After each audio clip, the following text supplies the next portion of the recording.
ये जो हमारा पीएमडीसी टेस्ट है, देखिए, जो एनआरई टेस्ट है, एनआरई टेस्ट जो है वो 70% क्लिनिकल है, ठीक है। 70% क्लीन, 30% बेसिक है। देखिए, जो 30% बेसिक है ये बहुत ही इंपॉर्टेंट है। इसकी बेस पे आपका क्लिनिकल होगा। और इसमें जो 30% आपके 200 एमसीक्यू होते हैं, 200 एमसीक्यू में 60 एमसीक्यू आपके बेसिक से हैं और 140 एमसीक्यू आपके क्लिनिकल से होते हैं। अब जो आपके बेसिक सब्जेक्ट हैं, जो आपके बेसिक हैं उसमें, इसमें आपकी अप्लाइड पैथोलॉजी है जिसमें 16 एमसीक्यू है, अप्लाइड एनाटॉमी है जिसमें 12 है, फिजियोलॉजी है जिसके 10 है, और फार्माकोलॉजी 8 है, बायोकेमिस्ट्री जो है वो 6 है, और मेडिसिन भी 6 है, और फोरेंसिक मेडिसिन टॉक्सिकोलॉजी 2 है। तो लेकिन ये जितना भी आपका, ये जितने भी 60 एमसीक्यू हैं जिसको आप 30% कह रहे हैं, इसमें आपने इसके लिए बुक्स कौन सी यूज करनी है? तो बुक्स का आपकी फर्स्ट एड ही होगी। पैथोलॉजी में अगर आप फर्स्ट एड कर लेते हैं, फर्स्ट एड से पैथोलॉजी कर लेते हैं ना, पैथोलॉजी मोर देन एनफ है आपकी उसके लिए, पैथोलॉजी के एमसीक्यू कवर करने के लिए। और ये 16 एमसीक्यू एक बिग पोर्शन है। तो और जितनी भी आपकी मेडिसिन है, जितनी भी मेडिसिन है वो भी डिपेंड इसी पे करती है। अगर आपको पैथोलॉजी अच्छी आती है तो आपकी मेडिसिन अच्छी होगी। आपकी जो मेडिसिन है वो 3 चीजों से बनती है, 3 पी से बनती है। एक है पैथोलॉजी पी, एक 1 पी, दूसरे आपकी फिजियोलॉजी, और थर्ड पी है आपका ये फार्माकोलॉजी। तो पैथोलॉजी, फिजियोलॉजी एंड फार्माकोलॉजी, ये आपके 3 पीस अगर आपको आते हैं, पैथोलॉजी, फिजियोलॉजी और फार्माकोलॉजी, तो ये 3 चीजें होती हैं। फिजियोलॉजी में आप नॉर्मल चीजें पढ़ते हैं, पैथोलॉजी में आप उसकी एबनॉर्मेलिटी पढ़ते हैं, और फार्माकोलॉजी उस एबनॉर्मेलिटी को सही किस तरह करना है उसकी वो ड्रग होती है। तो अगर आपको ये 3 चीजें आती हैं तो मेडिसिन इसी से बनी होती है कि पैथोलॉजी, फिजियोलॉजी और फार्माकोलॉजी। मेडिसिन उसी को आएगी जिसको ये 3 पीस आते हैं। और ये 3 पीस आपने कहाँ से करने हैं? ये 3 पीस के लिए आपके पास फर्स्ट एड है। और अगर आपको फर्स्ट एड आती है तो आपकी पैथोलॉजी, फिजियोलॉजी, फार्माकोलॉजी इतनी हो जाएगी कि मोर देन एनफ है आपके एग्जाम को पास करने के लिए। और अगर किसी फिजियोलॉजी, अगर वो कोई पर्सन ऐसा है कि वो कहता है मैंने फिजियोलॉजी डिटेल में पढ़नी है, तो आप बीआरएस फिजियोलॉजी बेस्ट बुक है आपकी उसके लिए। बीआरएस फिजियोलॉजी आपके लिए बेस्ट है अगर आप उससे कर लेते हैं। अगर आपके पास टाइम है, अगर आप अभी आप थर्ड ईयर फोर्थ ईयर में है, थर्ड ईयर में है, तो आप बीआरएस फिजियोलॉजी के सुन लें, बीआरएस फिजियोलॉजी कर लें। अब ये है कि सर बीआरएस फिजियोलॉजी या पैथोलॉजी, फार्माकोलॉजी जो है, अब फर्स्ट एड में या बीआरएस फिजियोलॉजी भी एक कंसाइज बुक है, उसमें इतनी इजी नहीं लिखी हुई। और बाद लोग फिजियोलॉजी के लिए कैप्लान फिजियोलॉजी भी यूज करते हैं। लेकिन अगर आप मुझसे पूछें कि sir best book for physiology कौन सी है, तो उसके लिए बीआरएस फिजियोलॉजी बेस्ट है अगर आपने पढ़नी है। अब ये है कि ये जितनी भी बुक्स हैं, ये आपको पता है, ये फिजियोलॉजी की जो नॉर्मल बुक है वो गाइटन है, जो बड़ी बिग बुक है। और पैथोलॉजी के लिए जो बड़ी बुक है वो रोबिन है। और फार्माकोलॉजी की जो बड़ी बुक है वो कैटजिंग है। लेकिन आप बड़ी बुक्स ना भी पढ़ें तो आप डायरेक्ट इनको उधर से कर सकते हैं। लेकिन जब इनको आप छोटी बुक से करते हैं, फर्स्ट एड से करते हैं, तो फर्स्ट एड या बीआरएस फिजियोलॉजी जो है, ये आपको वो नहीं होता कि ये एक्सप्लेन नहीं करती, ये बताती है कि आपको क्या आना चाहिए, और जो ये मेंशन करते हैं वो आपको आना चाहिए। अगर वो आपको नहीं आता तो आप डेफिशिएंट हैं। अब ये है कि लोग ये करते हैं कि पैथोलॉजी के नोट्स पढ़ लिए, फिजियोलॉजी के नोट्स पढ़ लिए, फार्माकोलॉजी, भाई नोट से काम नहीं बनना। नोट से अगर आप पढ़ भी लेंगे, पीएमडीसी पास कर भी लेंगे, तो फिर आप आगे अपने एफसीपीएस में फंस जाएंगे। तो वो ऐसी बुक्स यूज करें, ऐसी बुक्स यूज करें जो आपको न सिर्फ आपकी पीएमडीसी पास करवाएं, बल्कि बाद में वो आपको एफसीपीएस पार्ट 1 में भी हेल्प करें। अगर आप बाद में कोई प्लैब एग्जाम पास करना चाहते हैं तो वो बुक्स आपको प्लैब में भी हेल्प करें। अगर आप यूएसएमएलई करना चाहते हैं तो वो बुक्स आपको यूएसएमएलई में भी हेल्प करें। तो इसके लिए जरूरी है कि आप की सिलेक्शन अच्छी हो, आप पहले ही फर्स्ट एड कर लें। तो आपने ये करना है, आपने ये जो पैथोलॉजी है, ये जो फिजियोलॉजी है, ये जो फार्माकोलॉजी है, ये आपने ये तीनों बुक आपने फर्स्ट एड से करनी है। किससे करनी है? फर्स्ट एड से, फर्स्ट एड से। और अगर आप फिजियोलॉजी के लिए यूज करना चाहते हैं तो बीआरएस सीरीज यूज कर लें। और अगर आप पैथोलॉजी के लिए जो कंसाइज बुक है जी, पैथोलॉजी के लिए कंसाइज बुक, ये पैथोलॉजी कंसाइज बुक है पैथोमा। तो पैथोमा बुक भी अच्छी बुक है और बेस्ट बुक है आपकी पैथोलॉजी के लिए। तो लेकिन हमने क्या किया, हमने जब पैथोलॉजी को कवर किया तो हम ये कर, पैथोलॉजी के लिए 2 बुक्स हैं। एक है आपकी फर्स्ट एड, एक है आपकी फर्स्ट एड और दूसरी है पैथोमा।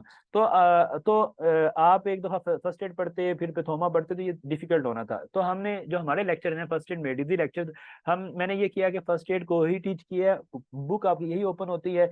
तो पैथोमा के जो चीजें होती हैं वो मैंने उधर ही कवर कर दी, ताकि आपको दो बुक्स ना पढ़नी पड़े, आप फर्स्ट एड पढ़ें और फर्स्ट एड के साथ पैथोमा के एडिशनल पॉइंट उधर ही मैंने बता दिया कि आप उधर नोट कर लें, आपका टाइम सेव हो जाएगा। तो आपको सारी चीजें एक बुक पे ही मिल जाएंगी फर्स्ट एड के लेक्चर्स में ही। बाकी फिजियोलॉजी को हमने फर्स्ट एड मेडिसिन प्लेटफॉर्म में इस तरह कवर किया कि फिजियोलॉजी के लिए बीआरएस फिजियोलॉजी होती है। आप खुद से देखें, हमारी एक एफर्ट है कि हमने आपके लिए चीजें आसान की हैं। अगर एक पर्सन कहता है कि सर मैं खुद से तैयारी करना चाहता हूँ, तो फिर भी हम उसके लिए एक रोड मैप हम उसे दे देंगे कि भाई आपने ये बुक्स यूज करनी है, ठीक है, वो बीआरएस फिजियोलॉजी यूज करे। लेकिन अगर फर्स्ट एड उसके लेक्चर सुन लेगा तो उसके लिए आसानी हो जाएगी, उसको बीआरएस फिजियोलॉजी आसानी से समझ आ जाएगी। अगर वो खुद से करेगा तो उसको एफर्ट करनी पड़ेगी। तो लेकिन हमारा ये काम है एज अ प्लेटफॉर्म, आपको एक रोड मैप दे दिया जाए, चाहे आप खुद से तैयारी करें, आपने बुक्स कौन सी यूज करनी है, अब वो आपको पता चल जाएगा। बाकी ये है कि हम फर्स्ट एड मेडिसिन प्लेटफॉर्म ने आपके आसानी के लिए इन बुक्स के लेक्चर बना दिए कि आपको पैथोलॉजी के लिए पैथोमा या फर्स्ट एड समझ नहीं आ रही तो आप वो लेक्चर सुन लें तो आपके लिए ईजी हो जाएगा। हमने फिजियोलॉजी के लिए बीआरएस के भी लेक्चर बना दिए, फर्स्ट एड के भी फिजियोलॉजी के लेक्चर बना दिए कि अगर आपको समझ नहीं आ रही तो आप ये ले सकते हैं। हमने फार्माकोलॉजी के लिए फर्स्ट एड से लेक्चर बना दिए, तो आपके लिए ये अब बहुत ईजी है, आपने वो पढ़ना है। ये नहीं होगा कि आप लेक्चर सुने और आपको समझ ना आए, हमने ये एफर्ट किया था कि आपको इन सब चीजों के लेक्चर मिल जाएंगे। अब ये है कि और मुझे एक और चीज जो आपके लिए, ये जो ये जो आप हमारी वो वीडियो सुने जो एनएलई की आज से 1-2 साल हमने पहले बनाई थी, जो रोड मैप हमने फर्स्ट एड मेडिसिन प्लेटफॉर्म ने उस वक्त बताया था कि आपने एफएमजी तैयारी इस तरह करें, आज वही रोड मैप वही स्ट्रेटेजी सारे प्लेटफॉर्म यूज कर रहे हैं। और इस चीज में इस रोड मैप में फर्स्ट एड मेडिसिन प्लेटफॉर्म इमाम है सब प्लेटफॉर्म का। आज सारे प्लेटफॉर्म, सारी एकेडमी, सारे ट्यूटर उसी तरतीब को फॉलो कर रहे हैं जो तरतीब हमने आज से पहले 2 साल पहले, उस वक्त इस स्ट्रेटेजी को कोई यूज नहीं करता था, जो हमने आपको गाइडलाइन दी से कोई यूज नहीं करता था। हम वो फर्स्ट एड मेडिसिन प्लेटफॉर्म था जिसने बताया कि भाई एफएमजी जो है वो इस तरह तैयारी करेंगे। और उस वक्त जितने भी प्लेटफॉर्म थे ना वो सारे कहते थे इस तरह तैयारी करना तो गलत है और वो है और फलां है। और आज आप देखें हर एक platform first add medicine platform की बुक्स, जो books first aid medicine platform ने फर्स्ट एड पहली दफा मुतारफ करवाई थी कि भाई आप इसको फॉलो करें और आपके लिए यही आपके सर्वाइवल का बायस है। आज सारे जहां भी आप देखेंगे first aid first aid first aid हो रहा होगा। तो एफ और जिस वक्त हमने स्टार्ट लिया था उस वक्त एफएमजी को फर्स्ट एड का नाम भी नहीं आ रहा होता था। और आज जो है वो आज हर एक बच्चे को पता होता है कि वो थर्ड ईयर में होता है, फोर्थ ईयर में होता है, उसको पता होता है यार फर्स्ट एड को मैंने अच्छी तरह करना है। तो फर्स्ट एड तो आज आप देख लें जो 2 साल पहले की हमारी जो गाइडलाइन वीडियोस हैं उसको सुने, एनएलई की गाइडलाइन हमारे यूट्यूब चैनल पे पड़ी हुई है, उसी को सारे प्लेटफॉर्म फॉलो कर रहे हैं। आज से पहले जितने भी आपके बड़े बड़े प्लेटफॉर्म थे वो और बुक्स पढ़ाते थे, वो कैप्लन पढ़ा रहे होते थे, कैप्लन की पैथोलॉजी पढ़ा रहे होते थे, वो बुक्स पढ़ा रहे होते थे जिनका मुझे खुद हंसी आती थी कि इन बुक्स को वर्ड में कोई फॉलो नहीं करता। और ये जो अदारे हैं, जो इंस्टीट्यूट हैं, ये जो आपके वो उन बुक्स को फॉलो करवा रहे हैं और गलत गाइड कर रहे हैं। तो फर्स्ट एड मेडिसिन प्लेटफॉर्म ने जो गाइडलाइन दी थी उस वक्त, आज सारे प्लेटफॉर्म, सारे ट्यूटर जो भी आपको पढ़ा रहे होते हैं वो उसी को फॉलो कर रहे होते हैं। तो अल्हम्दुलिल्लाह ये हमारा इसमें अल्लाह की तरफ से है। जो चीजें हमने इंट्रोड्यूस करवाई आज वही चीजें आप सबको पता होता है और सब उसी को फॉलो करते हैं। तो ये हमारे प्लेटफॉर्म की एक यूनिकनेस है। तो खैर आपने first aid, pathology, physiology, pharmacology, ये तीनों बुक्स जो हैं आपने किससे करनी है, फर्स्ट एड से करनी है और बीएस फिजियोलॉजी यूज कर सकते हैं। हाँ पैथोलॉजी जो है उसकी special pathology first aid medical platform ने तो फर्स्ट एड यूज की है, लेकिन जनरल पैथोलॉजी में उसको पैथोमा से कवर किया है। तो पैथोमा जनरल पैथोलॉजी के लिए, तो अगर आप वो लेक्चर सुन लेते हैं और उनको कर लेते हैं तो मैं आपको गारंटी से कह सकता हूँ कि आपका ये 16 MCQ, आपका ये 10 MCQ, आपका ये 8 MCQ के लिए मोर देन एनफ है ये बुक्स। ये नहीं होगा कि आपने ये बुक्स की हुई हैं और लेक्चर सुने हुए हैं और आपको फिर भी ये समझ ना आए और आप के ये एमसीक्यू ना हो, ऐसा नहीं होगा अगर आपने इनको कर लिया। उसके बाद है एनेटमी। जो एनेटमी जो है आपकी बुक उसके 12 MCQ हैं, और 12 MCQ के लिए आपकी जो, अगर आपके पास टाइम है तो आप शॉर्ट स्नेल करें, आप इसके लिए शॉर्ट स्नेल करें अगर आपके पास टाइम है।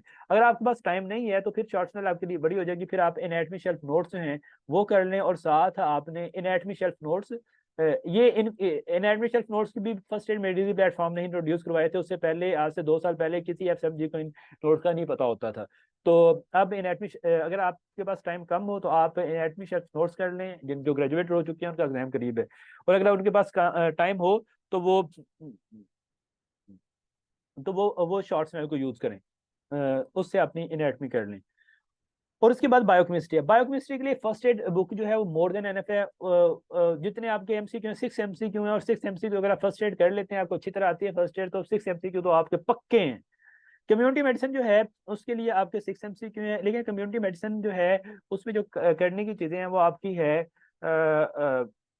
इसके लिए आप पूरी बुक ना पढ़ें।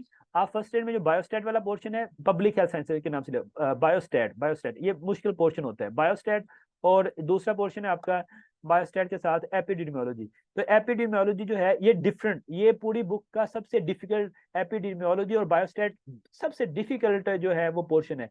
तो इसके लिए जो है फर्स्ट एड क्या पब्लिक हेल्थ वाला पोर्शन आप कर लें।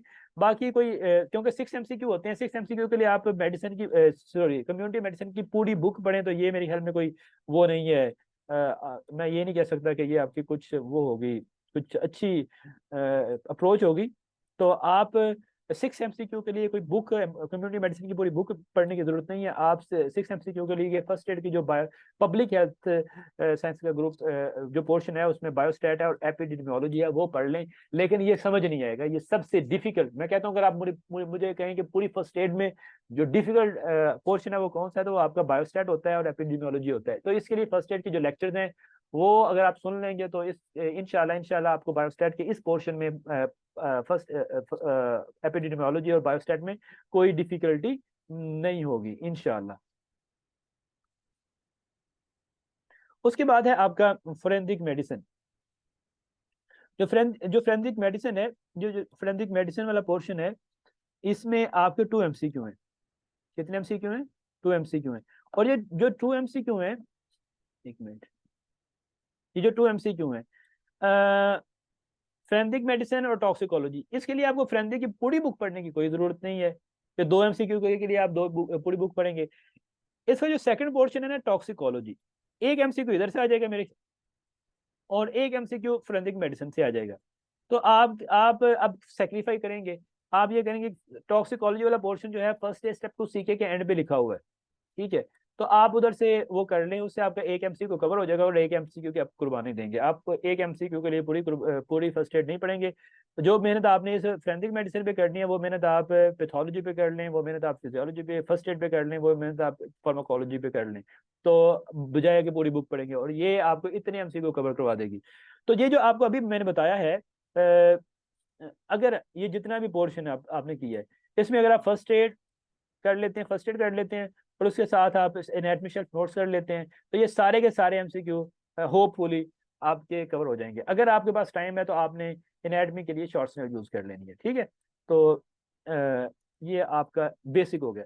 अब आप पूछेंगे कि सर हम क्या 60 एमसीक्यू के लिए और 30% के लिए, ये तो बेसिक में थोड़ा है। बरीब में अगर आपको ये फर्स्ट एड आती है ना, आपका क्लिनिकल भी हो जाएगा अगर फर्स्ट एड आती है। और आपको पता है इस दफा जो आपका पेपर आया था जिसमें आप कहते थे बड़ा मुश्किल है और 6 का पेपर, आप उस पे उसकी वीडियोस मैंने उसको सॉल्व करवा दी है। उसकी वीडियोस जो हैं वो हमारे यूट्यूब चैनल पे भी हैं, वो मैं सारे एमसीक्यू करवाए हैं। जिसको फर्स्ट एड आती थी उसने वो तकरीबन उसके 170 160 एमसीक्यू से ही हो सकते थे, मतलब यहाँ तक उसके स्कोर आ सकता था। तो या 150 तक उसका पास होना तो आसान था। फोरेंसिक मेडिसिन की भी बुक है, तो आपकी फर्स्ट एड से वो सारे एमसीक्यू हो रहे थे। तो अगर आपको फर्स्ट एड आती है ना, तो आपकी फर्स्ट एड आपको ये 60% 30% यानी 60 एमसीक्यू भी करवाएगी और आपका क्लिनिकल भी करवा देगी। अब हम आते हैं इसका क्लिनिकल की तरफ। जो क्लिनिकल है वो आपका 70% है, और 70% जो एमसीक्यू बनते हैं आपके वो 140 बनते हैं। जो बेसिक था वो 30% था, और एमसीक्यू थे वो 60 बन रहे थे। तो टोटल एमसीक्यू आपके 140 हैं जो इधर से आपके क्लिनिकल से आने हैं। लेकिन ये 140 MCQ भी आपके उस पर डिपेंड कर रहे होंगे, क्या नाम है आपकी बेसिक पे। देखिए मेडिसिन एंड अलाइड, ये कितने MCQ हैं? ये आपके 52 MCQ हैं। सर्जरी एंड अलाइड ये कितने MCQ हैं? ये आपके 42 MCQ हैं, 48 MCQ हैं। ये कितने टोटल बनते हैं? ये 100 MCQ बनते हैं। अगर आपको मेडिसिन और सर्जरी आपकी ठीक है तो आपके 100 MCQ तो हो गए, और बस 100 रह गए। तो आपकी सबसे जो इम्पोर्टेंट बुक्स हैं अकॉर्डिंग टू दिस, वो आपकी मेडिसिन है और आपकी सर्जरी एंड अलाइड है। अब मेडिसिन जो है उसमें से आपके कितने MCQ हैं? 52 MCQ हैं। जो बेस्ट बुक्स हैं फॉर मेडिसिन वो कौन सी हैं? वो भी जो वो हैं आपकी first aid step two C के, फर्स्ट अच्छा स्टेप टू मेडिसिन है, step up medicine, sorry step up medicine. ये बुक है, ये फिलेंथी बुक, ये एक अच्छी बुक है, जो स्टैंडर्ड बुक है। फिर फर्स्ट है स्टेप टू सी के है, और फिर MTB मास्टर द बोर्ड है। मेरे पास पेन नहीं लिख रहा, तो इसलिए मुझे वो माउस से लिखना पड़ रहा है, तो माउस से फिर इस तरह का लिखा जा रहा है। तो स्टेप अप मेडिसिन अच्छी बुक है, और फिर आपकी first aid step two C के बुक, MTB, ये सारी अच्छी बुक्स हैं।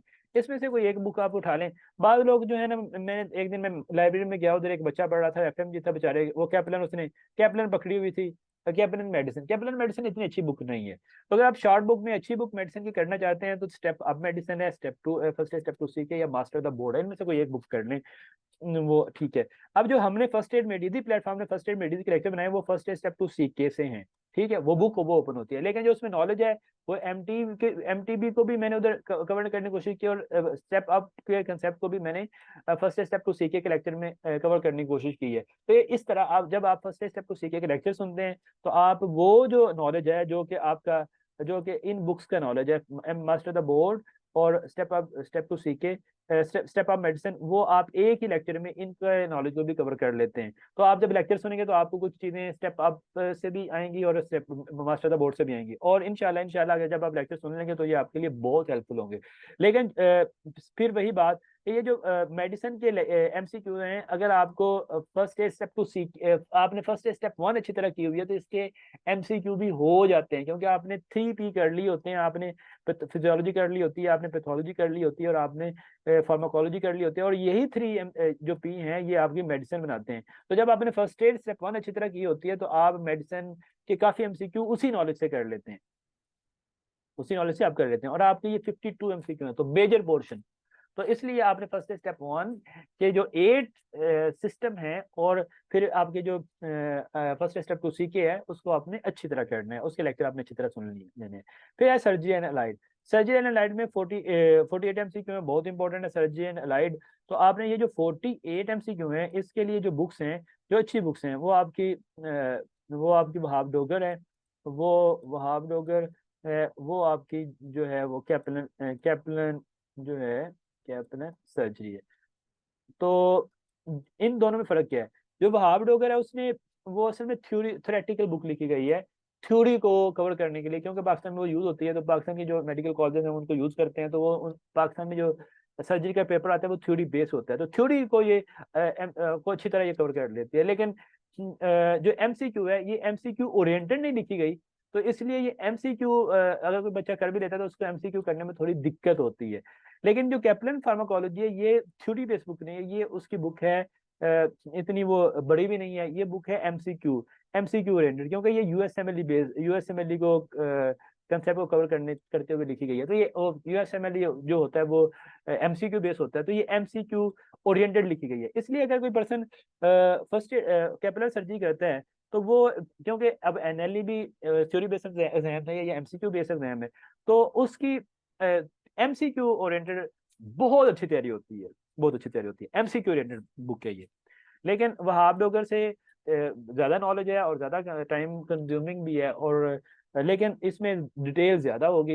लेकिन इसमें आपको 10 वो लिख दिए होंगे कि ये टेस्ट भी होता है, ये टेस्ट भी होता है, ये टेस्ट भी होता है, ये टेस्ट भी होता है, तो आप 5 टेस्ट याद करते हैं। लेकिन जो कैपिलर सर्जरी है वो इस तरह लिखता है कि अच्छा बेस्ट इनिशियल टेस्ट क्या है और कंफर्मेटरी टेस्ट क्या है, तो आपने सिर्फ 2 टेस्ट करने होते हैं, तो आपकी वो तैयारी अच्छी हो जाती है। तो इसलिए जो हमारे लेक्चर्स हैं सर्जरी के, वो हमने कैप्लन सर्जरी को किया, और जो पर्सन कैप्लन सर्जरी को कर लेता है उसके लिए नॉलेज को अप्लाई करना बहुत इजी हो जाता है, क्योंकि उसमें एक अच्छी बात यह है कि वो पहले थ्योरी लिखती है, यानी ट्रॉमा अगर उसने लिखा है तो थ्योरी उसकी लिखी है, फिर ट्रॉमा का दूसरा चैप्टर ट्रॉमा के नेम से होगा लेकिन उसमें एमसीक्यू होंगे।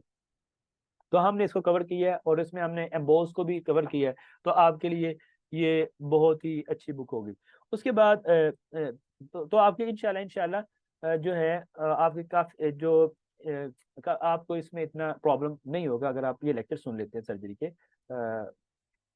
और मेडिसिन के। और ये बहुत इंपॉर्टेंट है, सर्जरी एंड मेडिसिन 100 एमसीक्यू बनते हैं। अब ये है कि उसके बाद आपकी गायनियोप्स आ जाती है, जो ऑब्स्ट्रक्ट गायनोकोलॉजी और ऑब्स्ट्रक्ट्रिक।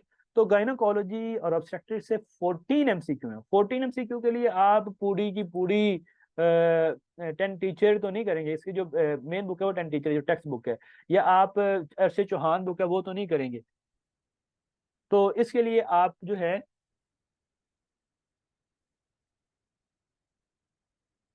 गायनी ऑब्स के लिए जो है वो प्लेब्स की भी अच्छी हैं, लेकिन जो फर्स्ट स्टेप टू सीख के जो है उसमें गायनी ऑब्स कवर की हुई है और उसमें डिटेल से कवर की हुई है, तो आप उसको सुन सकते हैं। बाकी गायनी ऑब्स के जो लेक्चर्स हैं प्लेब के वो भी आ जाएंगे, तो इसको आप उधर से भी कर सकते हैं।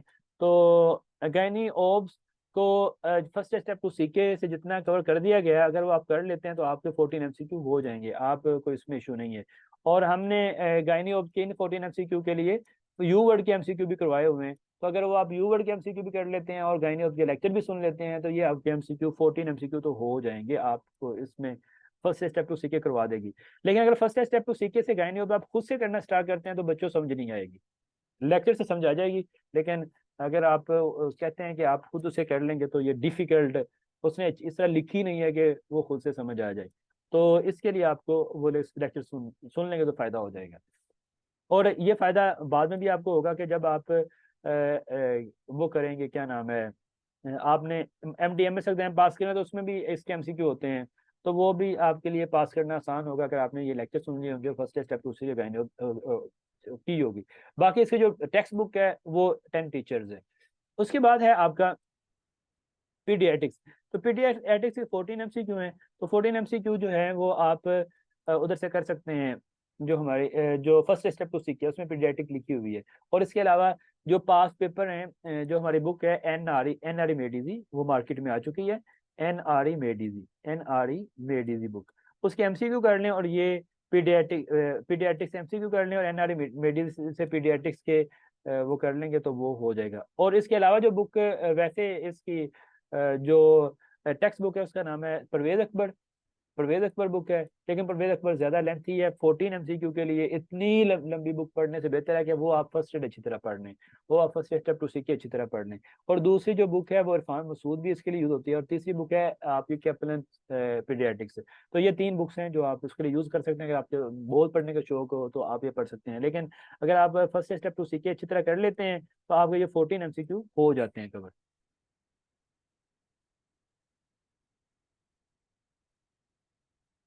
तो और फर्स्ट अगर 14 नहीं होंगे तो फर्स्ट स्टेप टू सीखे आपके 9 10 8 9 10 एमसीक्यू करवा देगी। तो मेरे ख्याल में 14 एमसीक्यू के कई बड़ी बुक पे मेहनत करने की बजाय अगर आप first step 1 first step two सीखे अच्छी तरह कर लेते हैं, आप ये मेहनत उन बुक्स पे करें। तो पीडियाट्रिक्स के आपके फर्स्ट स्टेप टू सीखे 8 से 10 एमसीक्यू करवा देगी, तो मेरे ख्याल में ये काफ़ी है। और अगर आप पीडियाट्रिक्स के एमसीक्यू पीडियाट्रिक्स को फर्स्ट स्टेप टू सीके से कर लें, प्लस एनआरई मेडिजी बुक से पीडियाट्रिक्स के एमसीक्यू कर लें, तो होपफुली आपके 10 एमसीक्यू हो जाएंगे। ठीक है, तो इसके लिए आपको परवेज अकबर करने की इतनी मेहनत करने की जरूरत नहीं है। फिर मैं कहता हूँ कि वो जो मेहनत आपने उधर करनी है परवेज अकबर पे, वो मेहनत आप करें फर्स्ट स्टेप 1 पे, फर्स्ट स्टेप टू सीके से कैप्लन सर्जरी पे। ठीक है, तो ये उसके बाद है आपका ऑप्थेल्मोलॉजी। ये ऑप्थेल्मोलॉजी के लिए जो है फर्स्ट एड मेडिसिन, इसके 6 एमसीक्यू हैं। और 6 एमसीक्यू जो हैं वो वाला सिर्फ फर्स्ट एड मेडिसिन में ये सिस्टम वाइज है। अभी तो अच्छा ऑप्थेल्मोलॉजी जो है उसके 6 एमसीक्यू हैं। उसके लिए जो वैसे बुक पढ़ी जाती है पाकिस्तान में वो जतोई है, लेकिन 6 एमसीक्यू के लिए जतोई पढ़ना मेरे ख्याल में बहुत टाइम कंज्यूमिंग है। बल्कि टाइम मेरे ख्याल में नहीं बल्कि टाइम कंज्यूमिंग है। मेरी रिकमेंडेशन ये है कि आप वो इसको प्लेब से भी कर सकते हैं, प्लेब की से भी कर सकते हैं, और इसको आप जो हमारे हाई यील्ड लेक्चर्स हैं फर्स्ट एड मेडिसिन प्लेटफॉर्म ने, क्योंकि जो तो ही पूरी करना मुश्किल है, तो फर्स्ट एड मेडिसिन प्लेटफॉर्म ने इसके हाई यील्ड लेक्चर बना दिए हैं। तो अगर वो हाई यील्ड लेक्चर आप कर लेते हैं ऑप्थेल्मोलॉजी के, तो आपके ये 6 MCQ ऑप्थेल्मोलॉजी के हो जाएंगे। इसके अलावा आपने एनआरई के, जो एनआरई मेडिसिन बुक है उसमें एनएलई के पास MCQ लिखे हुए हैं हमने ऑप्थेल्मोलॉजी के, तो वो भी आपने करने हैं, तो आपके ये भी हो जाएगा। इसके अलावा ऑप्थेल्मोलॉजी जो है वो कैपिलर सर्जरी में भी हमने कवर की है, तो कैपिलर सर्जरी में भी ऑप्थेल्मोलॉजी आप करेंगे तो आपके MCQ हो जाएंगे। ये 6 MCQ आपके आने हैं ENT के। तो ENT जो 6 MCQ है इसके लिए डिंगरा बुक होती है, वैसे तो जो टेक्स्ट बुक है, तो डिंगरा बुक आप 6 MCQ के डिंगरा बुक तो नहीं पढ़ेंगे। तो 6 MCQ के लिए हमने क्या किया, हमने आपको इसके लेक्चर बना दिए हाई यील्ड, उसमें एम्बोस से हमने और व्यू वर्ड से MCQ लिए हैं। तो अगर आप वो सुन लेंगे ENT के लेक्चर, तो आपके ENT के ये 6 MCQ हो जाएंगे। और इसके अलावा आपने एनआरई मेडिसिन बुक से ये 6 MCQ उधर जो MCQ होंगे उनकी प्रैक्टिस भी करनी है। तो ये आपका ये है कि आपने ये बुक्स कहाँ कहाँ से करनी है। तो मैंने बताया कि आपने मेडिसिन जो है फर्स्ट स्टेप टू CK से कर लें, और ये बहुत इंपॉर्टेंट है क्योंकि 52 MCQ में आप सर्जरी जो है कैप्लन सर्जरी वहाब डोगर से कर लें, क्योंकि इसके 48 MCQ में। तो कैप्लन सर्जरी जो है वो MCQ ओरिएंटेड है, इसलिए आपकी पिकिंग पावर और आपके लिए आसान होगा MCQ को देखना और MCQ करना। और गायनी ऑफ आप फर्स्ट स्टेप टू CK से कर लेंगे तो आपकी ये 14 MCQ हो जाएंगे। पीडियाट्रिक्स आपके 10 MCQ हो जाएंगे अगर आप फर्स्ट स्टेप टू CK से कर लेंगे। अगर आप पास MCQ भी कर लेते हैं नारी मेडिसिन से, ये भी कवर हो जाएगा। और इसके अलावा हम जो ये जो आपका NRE पैकेज है उसमें पीडियाट्रिक्स के लिए हम प्लैब के जो प्लैब कीज और प्लैब जिम्स हैं इसके लेक्चर भी ऐड कर देंगे, ताकि आपको कोई डेफिशिएंसी ना रहे और आपके 14 के 14 MCQ हो जाएं। ऑप्थेल्मोलॉजी जो है वो आप हमारे हाई यील्ड लेक्चर हैं फर्स्ट एड मेडिसिन के, वो अगर आप उसके लेक्चर सुन लेते हैं तो ये 6 MCQ आपके सारे के सारे हो जाएंगे। और ENT के भी 6 MCQ अगर आप हाई यील्ड MCQ लेक्चर सुन लेते हैं तो ये भी कवर हो जाएंगे। तो ये आपने जो क्लिनिकल साइंस सब्जेक्ट हैं ये किस तरह करना है ये मैंने आपको बताया। अब ये है कि इसके अलावा आपने जो सबसे इम्पोर्टेंट बुक है वो आपकी है first aid step 1, first aid step 1, first aid step 1, उसको अच्छी तरह कर लीजिएगा तो आपका मेजर पोर्शन जो है वो एग्जाम में कवर हो जाएगा। तो फिर जो 3 बुक्स हैं, अब आपने करना क्या है जी, आप ये कर सकते हैं जो सब्सक्राइबर हैं आप खुद से भी कर सकते हैं। अगर आपको खुद से समझ आ जाए तो सुभान अल्लाह, अगर आप खुद आपको खुद से समझ आए तो अच्छी बात है। अगर नहीं समझ आए आ रही तो आप फर्स्ट टाइम मेडिसिन के लेक्चर सुन लेते हैं। और हम आपको एक चीज की गारंटी देते हैं स्टूडेंट्स आपके लिए, कि अगर आपने लेक्चर को 1 से 2 दफा कर लिया, एक नहीं 2 दफा, कम से कम 2 दफा, 2 से 3 दफा कर लिया, और आपने उसको रिवाइज भी कर रहे हैं और आपने अच्छी तरह कर लिया, तो मैं आप कोई स्टूडेंट मुझे इस चीज की गारंटी देता है कि उसने 2 से 3 दफा फर्स्ट एड मेडिसिन लेक्चर मुकम्मल कर लिए हैं। और ये book first aid step 1, first aid step 1, first aid step 2 CK, Kaplan surgery और NLE के जो MCQs हैं उनके लेक्चर उसने सुन लिए और 2 से 3 दफा सुने, और उसने वो साथ साथ रिवाइज भी करता रहा है। तो मैं आपको गारंटी से कहता हूँ कि आप NRE एग्जाम गारंटी से ये फर्स्ट एड मेडिसिन प्लेटफॉर्म इंशाल्लाह इंशाल्लाह वो पास होगा। सिर्फ NRE एग्जाम भी पास नहीं होगा, बल्कि जब वो FCPS करेगा तो FCPS में उसने सिर्फ फर्स्ट एड मेडिसिन के जो FCPS के लेक्चर है उनको रिवाइज करना है, तो वो FCPS पार्ट 1 में भी पास हो जाएगा। और अगर वो जो एग्जाम है MD-MS एग्जाम पास कर रहा है तो वो MD-MS JCAT एग्जाम वो उसमें भी इंशाल्लाह पास होगा। ये मेडिकल मेडिसिन बुक की है, ये अब उसका न्यू एडिशन NRE मेडिसिन के नेम से है। और अगर वो USMLE करना चाहता है तो इन्हीं लेक्चर को सुन के वो USMLE जो फर्स्ट स्टेप 1 है उसके लेक्चर को सुन लेगा तो उसका USMLE भी उससे कोई मसला नहीं है। तो इसलिए स्टैंडर्डाइज बुक यूज करें, आप फर्स्ट एड स्टेप 1 यूज करें, आप first aid step 2 CK use करें, ताकि जब आपने बाद में FCPS पे आना है, आपने बाद में MD-MS पे आना है, आपने बाद में USMLE करना है, तो आपके लिए इन्हीं लेक्चर को रिवाइज करके आप ये एग्जाम भी पास कर सकें। और इन्हीं लेक्चर को आप रिवाइज करके बाद में आप जो है वो जो गल्फ एग्जाम है, लाइक हाथ एग्जाम है, लाइक दुबई के जो एग्जाम है, जो UAE के एग्जाम है, या आपका सऊदी अरेबिया के जो एग्जाम है, वो भी इन्हीं लेक्चर को आप दोबारा रिवाइज करें और आपके वो एग्जाम भी पास हो जाएंगे। तो ये आपके लिए वो फर्स्ट एड मेडिसिन प्लेटफॉर्म ने, जब मैंने आपके चीज़ों को देखा और उनको उसको एक सोल्यूशन निकाला, तो मुझे ये सोल्यूशन सबसे बेस्ट मिला। और अभी इसी सोल्यूशन को जो गाइडलाइन आपको दी है इनको सब वो लोग यूज कर रहे हैं। इन्हीं गाइडलाइन को सब लोग अब जितने भी इंस्टीट्यूट और जितने भी वो हैं जो पहले इन चीजों को गलत समझते थे, आज वो यही कर रहे हैं जो हमने उनको बताया है सर। और प्लैब जी, प्लैब जो है, प्लैब के लिए हम ये क्या कर रहे हैं, मैं ये काम कर रहा हूँ, जो आपका एनआरई पैकेज होगा ना, एनआरई पैकेज, उसमें एक काम हम और करेंगे, जो आप एनआरई के जो स्टूडेंट्स हैं हमारे, हम उनके लिए जो प्लैब की एनेटमी है उसे भी ऐड कर देंगे, तो उनकी प्लैब की एनेटमी भी वो करेंगे ताकि इसमें कोई प्रॉब्लम ना रहे। और हम उनके लिए जो है वो इसमें जो है गायनियोब के लेक्चर ऐड कर देंगे, ताकि उनको प्लैब के जो प्लैब कीज के लेक्चर हैं, प्लैबल के लेक्चर हैं, वो भी इसमें इस ये वाला पोर्शन ऐड कर देंगे, ताकि उनको और असिस्टेंट उनको किसी चीज में डेफिशिएंसी ना रहे और उनके 14 एफसी हो जाए। हम पीडियाट्रिक्स के प्लैब के लेक्चर भी एनआरई पैकेज में ऐड कर देंगे, ताकि उनके 14 एमसीक्यू में वो फर्स्ट स्टेप टू सीके भी कर लें और प्लैब से भी कर लें, बजाय कि वो परवेज अकबर जो कि बहुत बड़ी बुक है वो पढ़ें इन 14 एमसीक्यू के लिए। तो वो ये करेंगे फर्स्ट स्टेप टू सीके का लेक्चर सुन लेंगे और प्लैब के जो हमारे लेक्चर्स हैं पीडियाट्रिक्स के वो सुनेंगे, तो उनका कोई एमसीक्यू भी 14 के 14 एमसीक्यू इंशाल्लाह कवर हो जाएंगे। इस तरह हमने ऑप्थेल्मोलॉजी के लिए वो बजाय कि आप पूरी बुक जुतोई पढ़ें, जुतोई बुक पढ़ने के बजाय आप ये करेंगे कि आप फर्स्ट स्टेप टू सीके के लेक्चर सुनेंगे, ठीक है।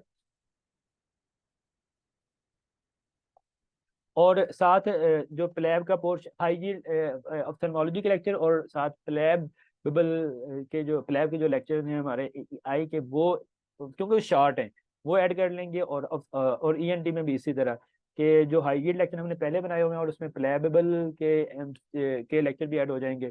तो आपके ये जो पोर्शन है 14 के 14, 14 के 14 और 6 इनमें कोई भी इंशाल्लाह एमसीक्यू आपका वो नहीं रहेगा। तो it is the best and the best solution कि अगर आप एनआरई को क्रैक किस तरह कर सकते हैं। और आप देखिएगा कि इससे बेस्ट आपके लिए कुछ नहीं हो सकता। आप जितनी मर्जी गाइडलाइन सुन लें, जहां से मर्जी कर लें, मैं फिर आपसे यही कहता हूँ, यही गाइडलाइन आपके लिए सबसे बेस्ट है। इससे बेस्ट आपके लिए कोई गाइडलाइन, आप कहेंगे अपनी तारीफ नहीं कर रहा, मैं ये चीज बेस्ट की बात बता रहा हूँ, ये इसलिए नहीं बता रहा कि मैं आपके लिए बेस्ट चीज लेके आऊँ, बल्कि मैं इसलिए बता रहा हूँ कि ये आपका फ्यूचर है। आपने कोई रोड मैप फॉलो करना है, और अगर आपने उस रोड मैप में आपने कोई गलती कर ली तो उसका नुकसान फेलियर की सूरत में है, ठीक है, और वो वापस नहीं आ पा सकते। तो आप जो आपको गाइडलाइन मैंने दी है, यही आपका सोल्यूशन है, यही एफएमजी के लिए। इसके अलावा एफएमजी का और कोई सोल्यूशन नहीं है। मैंने आप और ये इसमें मैंने आपकी बड़ी बड़ी बुक्स को बचा के, जो आप नहीं पढ़ सकते थे, जो गाइडन है, रॉबिन है, और ये आई की पूरी जतोई है, ईएनटी की पूरी डिंगरा है, और पीडियाट्रिक्स की पूरी परवेज अकबर है, आप ये बड़ी बुक्स आपके लिए पढ़ना मुश्किल थी। तो मैंने आपको बता दिया कि आपने फॉलो क्या करना है। आप में से कोई पर्सन इन गाइडलाइन को फॉलो कर ले, और ये जो बुक्स जो कि मैंने शॉर्ट बताई हैं, कंसाइज बुक बताई हैं, उनको फॉलो कर ले, और ये बुक्स उनको उसको आती भी हैं, तो इट इज इम्पॉसिबल कि वो एनआरई को उसका फेल हो जाए। मैं कहता हूँ अगर ये चीजें उसको आती हैं तो वो उसका एनआरई क्या, वो कोई भी पाकिस्तान का एग्जाम, चाहे एफसीपीएस है चाहे एमडीएमएस है, तो वो पास होगा। तो बच्चों आप ये ना समझें कि हम एफएमजी हैं तो हमें, अगर आपको ये बुक्स आती हैं जो मैंने आपको सोल्यूशन दे दी है, और अगर आपने फर्स्ट एड में एडीजी लेक्चर 2 से 3 दफा सुन लिया और उनको रिवाइज भी कर लिया, और फिर आप किसी भी पाकिस्तानी स्टूडेंट से पीछे नहीं होंगे, इंशाल्लाह आपको उससे अच्छा ही आता होगा। लेकिन आपने मुझे ये गारंटी देनी है कि सर हमने लेक्चर्स को 2 से 3 दफा सुना था और हमने रिवाइज भी किया था, तो मैं आपको ये गारंटी दूंगा कि इंशाल्लाह इंशाल्लाह आपका एनआरई जो है वो फर्स्ट अटेम्प्ट में पास होगा, ठीक है। तो मैं आपको यही कह सकता हूँ। और फर्स्ट एड मेडिकल प्लेटफॉर्म की जो लेक्चर थे उनकी अब सब्सक्रिप्शन भी आ गई है, सॉरी सब्सक्रिप्शन क्या, फर्स्ट एड मेडिकल प्लेटफॉर्म की एंड्रॉयड एप्लीकेशन भी आ गई, हम लॉन्च हो गई है, आपको 2-3 दिन में वो फिर मिल भी जाएगी। तो अब डॉक्टर नजीब के बाद मेडिकल लेक्चर की फर्स्ट एड मेडिकल लेक्चर की ये पहली एंड्रॉयड एप्लीकेशन होगी, ठीक है। और ये पाकिस्तानी स्टूडेंट्स के लिए as a Pakistani medical community के लिए एक बहुत बड़ी समझें कि एक उनकी हेल्प होगी।